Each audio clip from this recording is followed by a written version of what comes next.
All right, diving into the world of remote work today. Yeah. But not just the typical, the is it good or is it bad Yeah. debate. Right. You've given us some sources that really go beyond that. Yeah, they really do. It seems like they get into some of the nitty-gritty, maybe some contradictions. Well, that's what makes this such a fascinating deep dive, Exactly. right? I mean, everyone just assumes remote work is just one thing, Right. but the reality is it's way more complicated. It really is. And one study that you gave us that I found fascinating Okay. was this research on call center workers. Right. That when they were working remotely, they were answering fewer calls per hour. Uh-huh. So, on the surface, that sounds like, oh, well, that means they're less productive. Sure.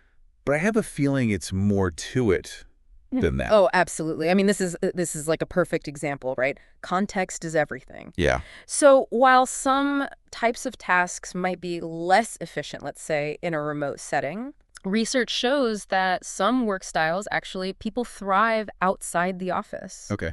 And so you can think about things that require like deep focus, creative problem solving. Right.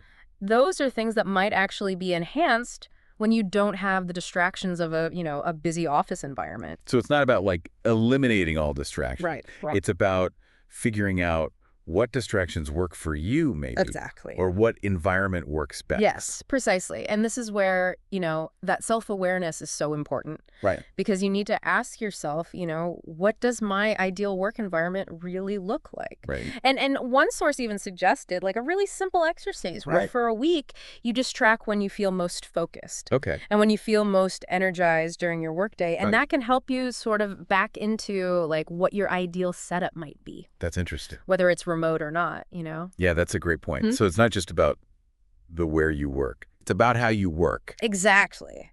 Exactly. And it's about kind of being honest about what you need, right? Yes. To thrive. Because, I mean, just as much as you might be trading in, the water cooler chatter for some peace and quiet at home, you're also potentially swapping out those distractions for a whole other set, right? Boy. Now your partner's asking you about what's for dinner, Right. or your kids need help with their homework. It's a different... It's a trade-off. It is, yeah. It's a different set of distractions. What are some of the strategies that you found in the research Okay. for managing those new types of distractions? Well, one of probably the most effective strategy that I've seen is this idea of time blocking. Okay, time blocking. Yeah, have you heard of this? I've heard of it. I don't know that I could define it though. Okay, so essentially you're scheduling specific blocks of time in your day that are dedicated to focused work. Okay. Much like you would schedule a meeting. Oh, I see. Right. So it's about being intentional Okay. with your time and communicating those boundaries to those around you. I see. So you're saying from 10 to 11, Exactly. I'm working on this. Kids, don't talk to me. Yeah. Or from 10:00 a.m. to 12:00 p.m., I am unavailable for anything outside of this work. Okay. That makes a lot of sense. Yeah, right. Now, speaking of communication, because obviously that's a big part of Right. this whole thing, especially when you can't just walk down the hall and be like, Right. hey, can you... Exactly. Our sources talk a lot about collaboration in a remote setting. Yeah. And it's tricky, right? It is tricky. Because when you don't have those serendipitous encounters Right. and you can't just pop over to someone's desk. Exactly. You have to be much more intentional. Right. Well, How do you make sure everyone's on the same page then? Well, that's where this idea of intentional communication comes in. Okay. And one source, I thought this was a great analogy, they compared it to writing a letter versus firing off a quick text. Oh, okay. Right. So there's There's more thought to it. that extra thoughtfulness, Okay. that intentionality, that's crucial Right. in a remote setting because frankly, it's just easier to misinterpret things Yeah.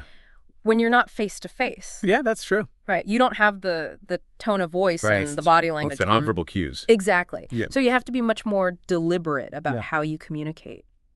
It makes me think about those project management tools that some people use, like Asana or Trello, things like that. Exactly. Do those kind of play into that, those kinds of tools? They do, yeah, because they're almost like a virtual office space, right? Mhm. Where you can see project updates, you can see deadlines, you can Right. see who's responsible for what. Okay. And so it brings that kind of transparency that's really important Right. when you're not all in the same physical space. So it's like you're creating a system Yes. instead of just like assuming that everybody's going to be on the same page. Yeah, it's not just going to happen organically. Right. Exactly. Like might in an office. Right. You got to be really proactive about it.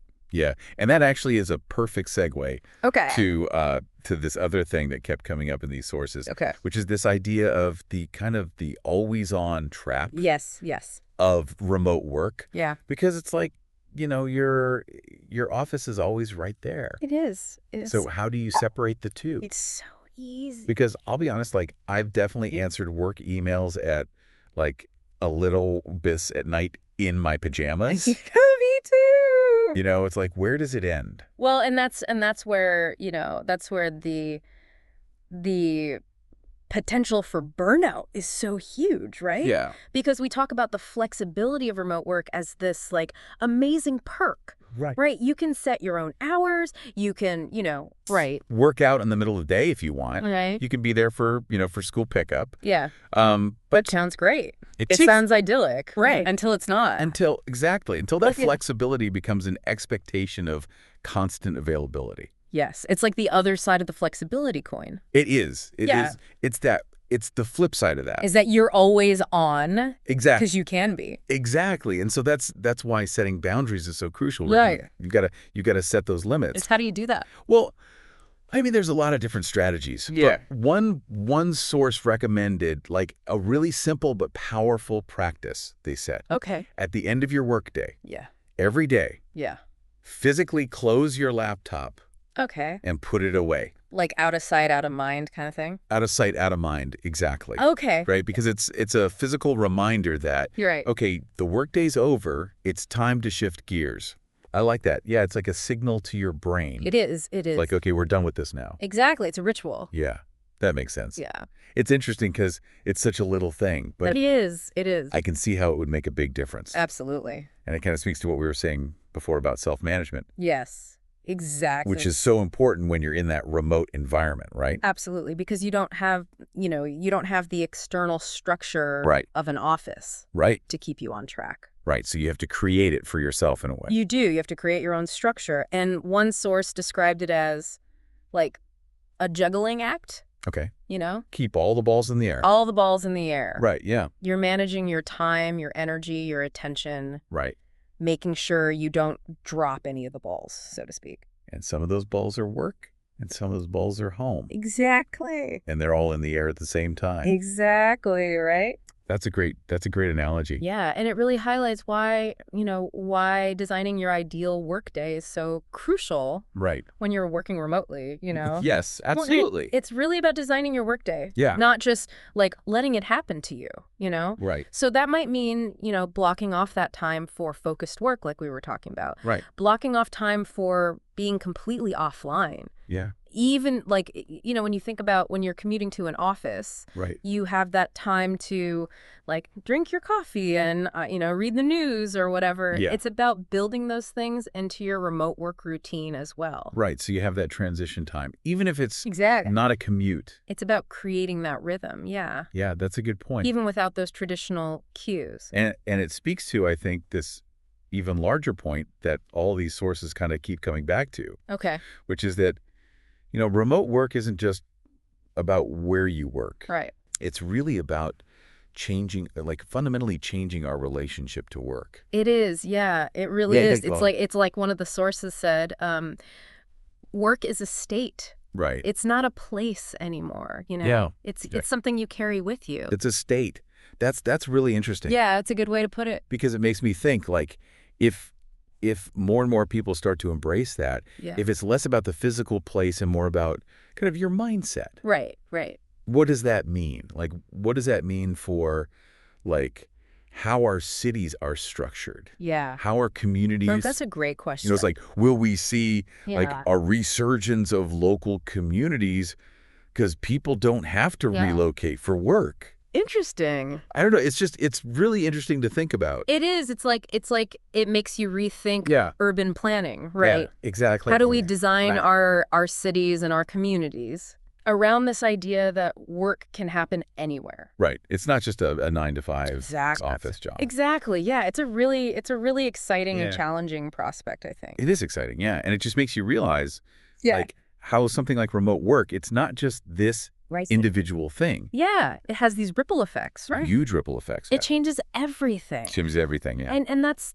what I think is so great about this deep dive. Yeah. It's not just about, giving you like tips for how to be more productive at home. Yeah. It's about really understanding these broader implications of this shift in how we work and where we work and what it even means to work. Yeah, it's about making informed choices too, right? Yeah. Like whether you decide to go fully remote or not, it's like... It's about empowering you to make the choices that are right for you, Yes, totally.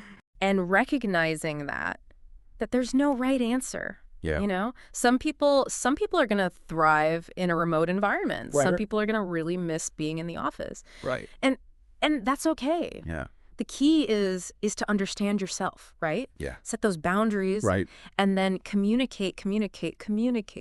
That's so important. Right. It's so true. So that you can be successful. Well, so much to think about, as always. Yeah, always, right?